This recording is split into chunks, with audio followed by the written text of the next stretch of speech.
रहीम। मैं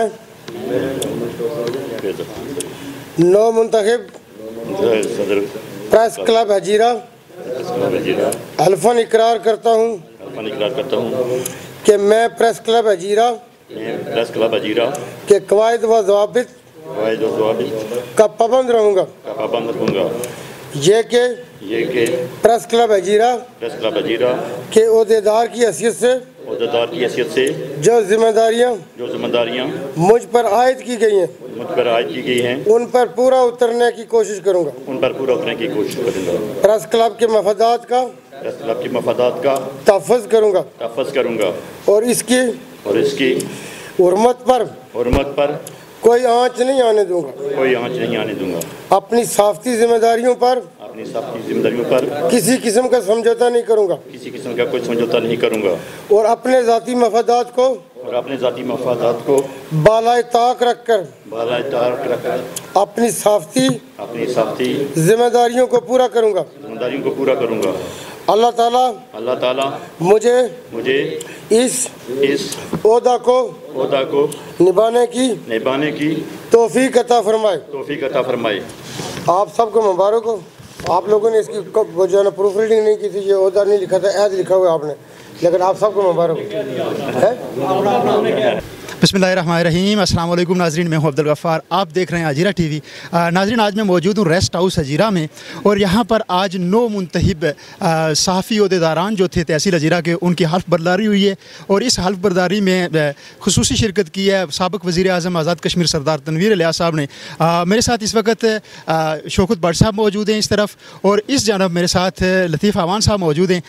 इनसे जानेंगे सर, फर्स्ट ऑफ़ ऑल आपको मुबारकबाद कि आज आपने हल्फ उठाया यहाँ पर, और आप क्या महसूस कर रहे हैं हल्फ उठाने के बाद।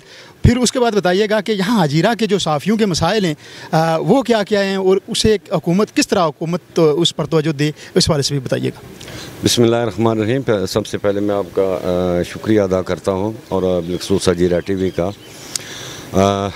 मैं जो प्रेस क्लब हजीरा है उसके प्रेस क्लब के साफ़ी चूँकि इंतहाई नामसाद हालात का शिकार हैं यहाँ पे। एक तो LOC का इलाका है। हमारी प्रेस की जो तंजीम बनी थी उसकी हल्फ की तकरीब आज हुई है। तनवीर इलियास साहब ने उसका हल्फ लिया है।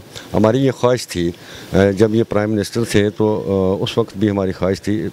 इस दौरानिया में ज़ाहिर है सियासी हालात वाक़यात कुछ ऐसे हो गए तो साथियों का इसरार था कि कोई मसला नहीं है जी, कि अगर आज वो प्राइम मिनिस्टर नहीं रहे तो हमने ये कमिटमेंट की थी कि हम इनसे हल्फ लेंगे, यही हमारा हल्फ लेंगे।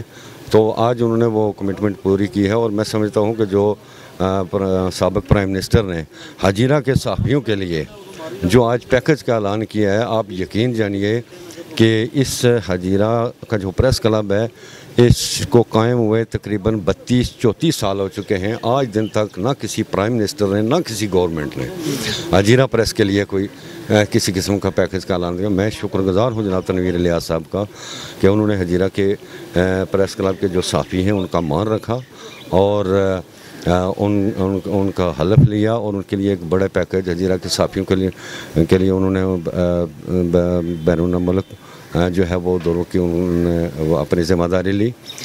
और उसके बाद साफ़ियों के जो बच्चे हैं जो तालीम हासिल कर रहे हैं उनके लिए वजीफ़े का उन्होंने ऐलान किया। उसके बाद उनको LOC के जो साफ़ी हैं स्पेशली उनको ये हफाजती जो किट्स देने का ऐलान किया। मैं समझता हूँ ये बड़ेपन का सबूत है, ये एक हमदर्द इंसान ही कर सकता है। तो हम मुतमईन हैं कि आज साबिक़ वज़ीर आज़म जो हम समझते हैं कि आज मौजूदा वज़ीर आज़म शायद इतनी ज़रूरत न कर सके साफ़ियों के लिए, जो साबिक़ वज़ीर आज़म ने हमारे लिए ये पैकेज का ऐलान किया है और हम उनका शुक्रिया अदा करते हैं।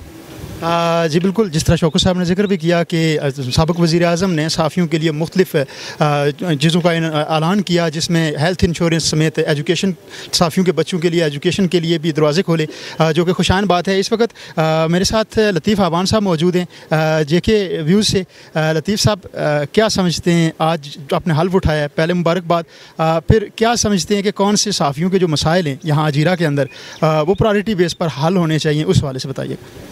बिस्मिल्लाहिर्रहमानिर्रहीम। बहुत शुक्रिया गफ़ार साहब। जहाँ तक सहाफ़त की बात है तो सहाफ़त एक पैगम्बरी पेशा है और मौजूदा दौर में अगर बात की जाए तो सहाफ़त न सिर्फ जिहाद है बल्कि बहुत ही मुश्किल काम है। बिलखुसूस फिर LOC के जो सहाफ़ी हैं जो LOC पे बैठ के सहाफ़त करते हैं, नामसाद हालात में भाग दौड़ करते हैं और फिर उनके पास ना तो वो सहूलियात होती हैं, ना हुकूमत की जानिब से, ना यहाँ की जो लोकल इंतज़ामिया की जानिब से। ये मुबारकबाद के मुस्तहिक़ हैं कि ऐसे मुश्किल हालात में वो यहाँ पे सहाफ़त कर रहे हैं। बात की जाए हजीरा के सहाफ़ियों की तो आज उनकी जहाँ हलबरदारी की तकरीब थी, जिस तकरीब में साबिक़ वज़ीर-ए-आज़म भी मौजूद थे और उन्होंने इनका हल्फ़ लिया। हम शुक्रगुज़ार हैं साबिक़ वज़ीर-ए-आज़म सरदार तनवीर इलियास साहब के कि उन्होंने आज हजीरा के सहाफ़ियों का मान रखा, उनकी हौसला अफजाई की और बिलखुसूस एक बड़े पैकेज का ऐलान किया जो हजीरा के सहाफ़ियों की ज़रूरत थी। और बिलखुसूस हजीरा प्रेस क्लब के लिए उन्होंने बड़े पैकेज का ऐलान किया, जिस पर जो हजीरा का जो प्रेस क्लब आज तक न बन सका। इस तंजीम को या हजीरा के प्रेस क्लब के लिए बहुत अरसे से कोशिशें हो रही हैं, लेकिन यहाँ वज़ीर-ए-आज़म सिटिंग वज़ीर-ए-आज़म भी आए, फिर यहाँ के MLAs, फिर साबिक़ वज़ीर-ए-आज़म सरदार अब्दुल क़य्यूम खान न्याई साहब भी रहे, स्पीकर कानून साज असम्बली भी रहे, लेकिन इस प्रेस क्लब के लिए आज तक किसी ने नहीं सोचा, ना ही किसी बड़े पैकेज का ऐलान किया। हम सरदार तनवीर इलियास साहब का शुक्रिया अदा करते हैं कि उन्होंने आज वज़ीर-ए-आज़म ना होते हुए भी बड़ेपन का मुज़ाहरा करते हुए एक बड़े पैकेज का ऐलान किया। हम उनके शुक्रगुज़ार हैं। थैंक यू जी, बहुत शुक्रिया जी। बिल्कुल नाज़रीन, बिल्कुल जिस तरह तनवीर इलियास साहब ने बड़े पैकेजेस का ऐलान किया, 9 मुंतखब सहाफ़ियों से उन्होंने खिताब भी किया। उस खिताब में हेल्थ इंश्योरेंस का जिक्र किया, फिर सहाफ़ियों के लिए ये अपॉर्चुनिटी रखी कि वो बैरून मुल्क दौरे कर सकते हैं, उनके अखराजात भी तनवीर इलियास साहब बर्दाश्त करेंगे। उसके साथ साथ सहाफ़ियों के बच्चों के लिए तालीम के रास्ते भी खोले, गो के खुशाइन बात है। इसके अलावा भी सहाफ़ियों के हजीरा के अंदर बहुत सारे मसाइल हैं। हुकूमत को इस जानब ज़रूर तवज्जो देनी चाहिए, क्योंकि सहाफ़त रियासत का चौथा सतून है और एक मजबूत अकाई बनाने के लिए अहम सतून है। इसलिए ज़रूरत इस अमर की है कि हजीरा के अंदर भी सहाफ़त के लिए जो मुश्किलात हैं, यानी बिल्डिंग का न होना है, प्रेस बिल्डिंग का न होना है, उसको बनाया जाए, हुकूमत तावन करे तो यकीनन यहाँ के सहाफ़ी भी बेहतर अंदाज में काम करेंगे। वेलकम बैक जी। आज मैं मौजूद हूँ रेस्ट हाउस हजीरा में और यहाँ पर आज 9 मुंतखब सहाफ़ी अहदेदारों से हल्फ लिया गया। साबिक़ वज़ीर-ए-आज़म आज़ाद कश्मीर सरदार तनवीर इलियास ने इनसे हल्फ लिया। इस वक्त मेरे साथ मौजूद हैं साबिक़ सदर प्रेस क्लब हजीरा मोहतरम तारक मिनाज साहब। सर बहुत शुक्रिया, आप वक्त दे रहे हैं। आज जिस तरह वज़ीर-ए-आज़म आज़ाद कश्मीर साहब ने तकरीर करते हुए भी सहाफ़ियों के लिए मुख्तलिफ़ ऐलानात किए, उस हवाले से आप क्या कहना चाहेंगे? फिर बताइएगा कि कौन कौन से मसाइल यहाँ पर सहाफ़ियों के लिए मौजूद हैं जिस पर हुकूमत को तवज्जो देनी चाहिए। बिस्मिल्लाहिर्रहमानिर्रहीम। गफ़ार साहब आपका बहुत शुक्रिया। मैं सबसे पहले तो सरदार तनवीर इलियास साहब का शुक्रिया अदा करता हूँ कि उन्होंने अपनी मसरूफ़ियात में से वक्त निकाला और हमारे हजीरा प्रेस क्लब की जो हल्फ़बरदारी की तकरीब थी उन्होंने हल्फ़ लिया हमारे सहाफ़ी भाइयों से। तो इस मौका पे सरदार तनवीर इलियास साहब ने हजीरा प्रेस क्लब के सहाफ़ियों को जो है प्रेस क्लब के लिए 7 लाख रुपए का ऐलान किया, उसका उनके लिए मैं शुक्रगुज़ार हूँ उनका। उसके साथ उन्होंने 3 ममालिक का जो विज़िट के लिए उन्होंने हमें ऑफ़र दिया है कि आप ये इसमें से सेलेक्ट करें, तो उस विज़िट के तमाम जो अखराजात हैं वो उन्होंने अपने ज़िम्मे लिए कि आप जाके वहाँ पे कश्मीर के ऊपर बात करें।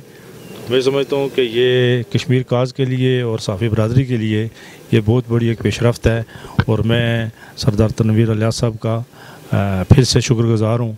हजीरा के जो बाकी मामलात हैं उन्होंने ये भी कहा है कि आपको बिल्डिंग देखें, उसमें भी मैं मामलत करूँगा। उसके अलावा उन्होंने सहाफ़ियों के बच्चों के लिए 4 बच्चों के लिए स्कॉलरशिप का भी ऐलान किया है। तो मैं समझता हूँ कि एक टाइम पे उन्होंने काफ़ी सारे जो ऐलानात किए और इस हवाले से मैं समझता हूँ कि ये सहाफ़ी बरादरी की काफ़ी हौसला अफजाई है और मैं फिर से सरदार साहब का शुक्रिया अदा करता हूँ। Thank you. वक्त मेरे साथ मुख्तलिफ अहदेदारान मौजूद हैं जिन्होंने आज हल्फ उठाया है। मलिक जुल्फ़कार साहब यहाँ मौजूद हैं, आज इन्होंने भी हल्फ उठाया है, इस हल्फ बर्दारी की तकरीब का हिस्सा थे। मलिक साहब, सबसे पहले आपको मुबारकबाद, नौ मुंतखब अहदेदार हैं आप यहाँ के। उसके बाद बताइएगा, चूँकि आप रिपोर्टिंग भी करते हैं, लाइन ऑफ कंट्रोल के इलाकों से रिपोर्टिंग करते हैं, सहाफ़ियों के लिए बहुत सारे मसाइल हैं, कौन से वो चीदा मसाइल हैं जिन पर हुकूमत को तवज्जो देना चाहिए, वो हमारे नाज़रीन को भी बताइएगा और अपनी बात हुकूमत तक भी पहुँचाइएगा। बहुत शुक्रिया हजीरा टीवी। मैं आज की तकरीब जो मैं के मेहमान खुसूसी थे साबिक़ वज़ीर-ए-आज़म सरदार तनवीर इलियास साहब का शुक्रिया भी अदा करता हूँ कि उन्होंने एक गुनागुम मसरूफियत के बावजूद यहाँ पर आए और उन्होंने हमारी इस तकरीब का जो है वो रौनक उन्होंने बख्शी और तकरीब अल-वफ़ारी उन्होंने यहाँ पर उसमें शिरकत की और साथ उन्होंने जो ऐलानात किया हम उनका भी शुक्रिया अदा करते हैं कि बहुत सारी उन्होंने ऑफ़र्स भी की, ऐलानात भी किए, जिससे मेरे फाज़ल दोस्तों ने बताया। तो आपने सवाल किया कि सहाफ़ियों को क्या मुश्किलात दरपेश हैं। मैं समझता हूँ कि आप भी समझते हैं कि जो सीज़ फाइल का इलाका है जहाँ पर हम तो ज़ीरो पॉइंट पर रहते हैं और आप नाज़रीन और आप लोग देखते हैं कि हम मुख्तलिफ़ जो इश्यूज़ हैं वो हाईलाइट करते हैं। इंतहाई रिस्क होता है वहाँ पर किसी की रिपोर्टिंग करना। आए रोज़ वहाँ पर जो है वो शहादतें भी होती हैं, फायरिंग भी होती है, उसके बाद एक्सीडेंट भी होते हैं, ये सारी चीज़ें जो होती हैं। उसके बावजूद हम जो है वो इन नामसाद हालात के बावजूद हम जो है वो रिपोर्टिंग करते हैं। हमारे पास साजो सामान नहीं है। असल बात यह है कि हमारे पास सबसे बड़ी जो चीज़ है सहाफ़ी के जो औज़ार होते हैं वो नहीं है। हम अपनी मदद के आपके तहत जो हमारे पास छोटी मोटी जो रिक्वायरमेंट हम कर सकते हैं उस पर हम करते हैं। तो इस सहाफ़ियों को सबसे पहले तो ये चाहिए कि सहाफ़ियों के जो ज़रूरी जो चीज़ें होती हैं, कैमरा होता है, उसके बाद जो सेफ्टी किट्स होती हैं और दीगर जो हेल्थ का जो फैसिलिटी होनी चाहिए। फ़र्ज़ करते हैं हम रिपोर्टिंग करते हुए जिस तरह 2-3 दिन कबल मैंने वहाँ पर जो जाए शहादत थी जहाँ पर जो लोगों को शहीद किया, तो मैं वहाँ से तकरीबन 150-200 गज़ हवाई फैसले पर जाकर मैंने रिपोर्टिंग की और शायद वो मेरी पहली रिपोर्टिंग होगी इस तरह की जो मैं इंतहाई रिस्क पर जाकर मैंने रिपोर्टिंग किया। सामने वो जो था वो इंडियन आर्मी की जो चौकियाँ थी वो नज़र आ रही थी, हत्ता कि उनके जो वहाँ पर जो बाढ़ वगैरह थी वो बल्ब भी रोशन थे। इसके बावजूद हमने, चूँकि हमारी ज़िम्मेदारी है, ये हम किसी पर एहसान नहीं करते, बल्कि मैं समझता हूँ कि मैं ये अपनी ज़िम्मेदारी अदा करता हूँ। अगर मैं वहाँ पर जाकर मैंने जो असल सूरत हाल है, जो वहाँ पर क्या हुआ, किसने उनको रेस्क्यू किया, क्या मामला थे, इन्हीं शायद यहाँ पर मौजूद थे, रेस्क्यू टीम का एक शख्स मौजूद था, तो ये मैं ना करता तो मैं समझता हूँ कि मैंने वो फ़राइज़ जो है वो अदा नहीं किए। मैं सब ये ख़तरात को एक तरफ रखते हुए मैंने वहाँ पर जाकर रिपोर्टिंग की। वो इस तरह आप तमीज़ सभी लोग, ख़ास करके लाइन ऑफ जो कंट्रोल है या सीज़ फायर लाइन है, असल में सीज़ फायर लाइन है, वहाँ पर जो रिपोर्टिंग करते हैं वो इंतहाई जो है वो इस रिस्की मामला होते हैं, वो कसम पुरसी का भी शिकार हैं। ये देखें, शहरों के अंदर तो सहाफ़ियों को शायद मराहत दी जाएँ, लेकिन जो ये इलाके हैं वहाँ पर सहाफ़ियों को हुकूमती सतह पर किसी किस्म की कोई मराहत नहीं दी जाती। प्रेस फाउंडेशन के हम मेंबर हैं, लेकिन हमारे जो हेल्थ का जो सर्विस है वो प्रेस फाउंडेशन के अभी तक उस तरह की वो नहीं हो सकी। हम मुतालबा करते हैं कि ये सारी चीज़ें जो सहाफ़ियों के मामलात हैं, जो जुमला मसाइल हैं, वो उनका हल किया जाए। एक मरतबा फिर मैं तनवीर इलियास साहब का शुक्रिया अदा करता हूँ। वस्सलाम।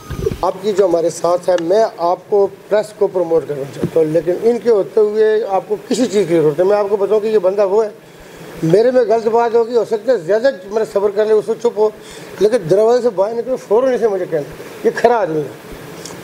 आप लोगों ने सियासी जगह अभी ये बात कर रहे थे, इसमें कोई शक नहीं कि सरदार गुलाम सादिक खान मेरा बड़ा कल्बी तल्लुक था, इंतहा शरीफ साहब, वो भी आपके नहीं रहे, दूसरे मतलब सरदार ज़िया और भी आपके नुकसान हुए हैं, लेकिन KB साहब हमारा रियासत का एक बड़ा नाम।